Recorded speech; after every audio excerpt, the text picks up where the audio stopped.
Now, Professor Dr. Hari Prasad is the chairman of the International Foundation for Nature Care. Right. He's from Nepal, came from a family business that quickly realized his passion is elsewhere. Right. So he went on to Kathmandu to complete his higher education. Right. Did his master's and bachelor at the Tribhuvan University. Then he left Nepal to complete his MPhil in Norway at the High Technology Center of Bergen. Yeah, Norway. That was not enough.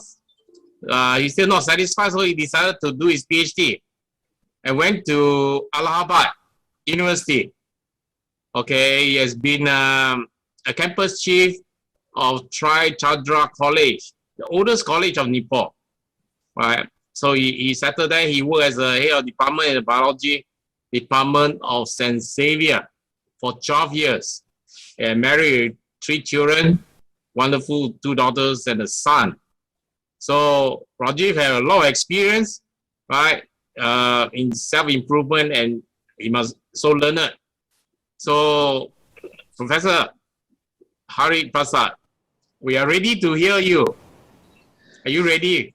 Yeah, thank you. Thank you very much. This is Professor Thapaliya from Nepal, and I'm just representing here from the International Foundation for Nature Care. I'm just working as a chairman of this NGO, and I'm truly honored to be here speaking in front of all of you extended guests. My dear friends, I come from a country whose major trade is agriculture in Nepal. There are about 66% of people directly or indirectly involved in agriculture. Needless to say, the work for rice project holds significant validity in the context of Nepal. The policy of economic alliance, caring of earth, peace, is organized the Working for Rice project, which aim to alleviate hunger, combat climate change, and restore and safeguard our ecosystem, which I think is an emerging initiative. It will also encourage worldwide collaboration among government, communities, international organizations, business, and individual for earth care, environmental protection, ecosystem restoration, and people affiliation as part of the UN Decade on Ecosystem Restoration 2021 to 30. This global event is being held in the name of loving the earth by raising awareness and taking action in the area of health, environmental restoration, and food safety throughout the world. We all know that our ecosystem has seen a significant change in the past decade, with carbon emission reaching an all-time high, climate change, unplanned urbanization, overexploitation for food production, etc., are some of the major causes for it. The work of Rice Project holds merit in the context of Asia. Conferences such as these serve as a great way to spread awareness on global warming, the ecosystem, and hunger. We could further build upon these conferences and host workshops to help mitigate global warming on the individual level. Global warming causes change in the ecosystem. Let us take the North Pole as an example. Our disregard for the well-being of our planet has caused polar bears to lose their habitat. We have cut down forests for our own selfish benefits without keeping in mind the animal whose homes we are destroying.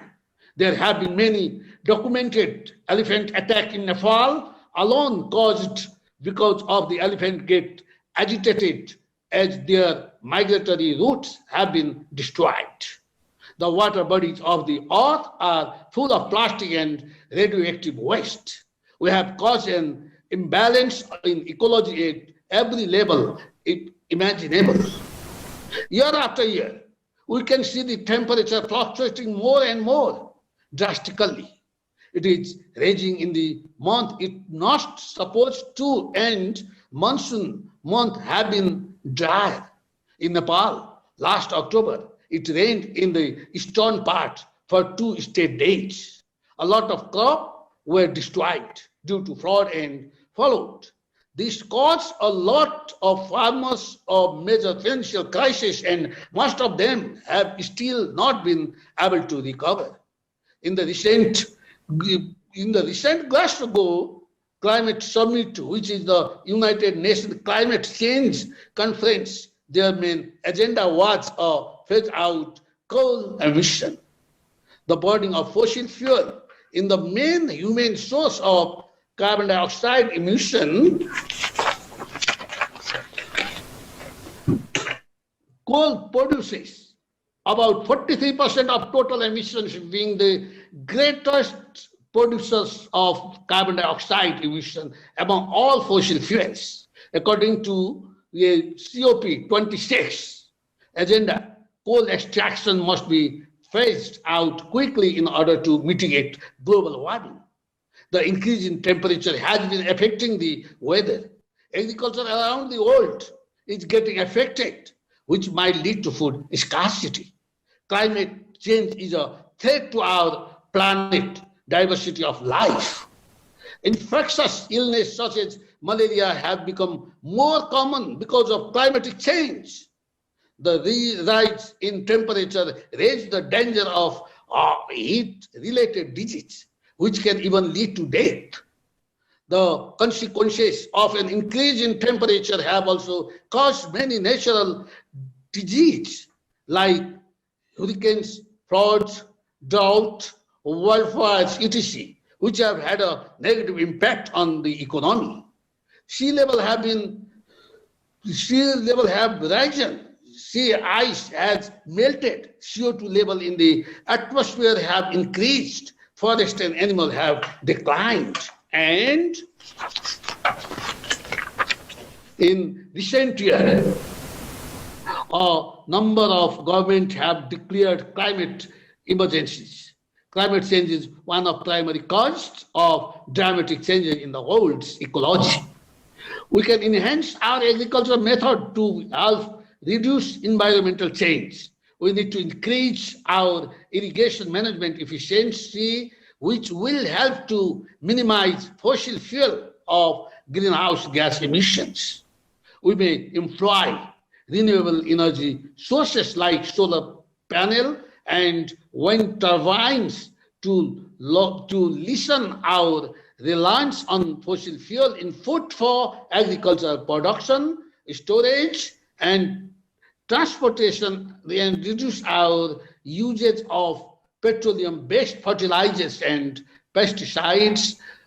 Organic farming reduces greenhouse gas emissions, while also benefiting farmers by increasing soil health and fertility, resulting in climate-friendly advantages.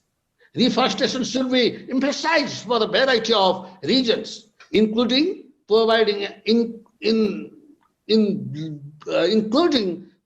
habitat for animals, attracting beneficial insect for pollination and natural pest management, preserving soil from erosion and conserving water. Supporting local farmers at all the farmers' markets ensures that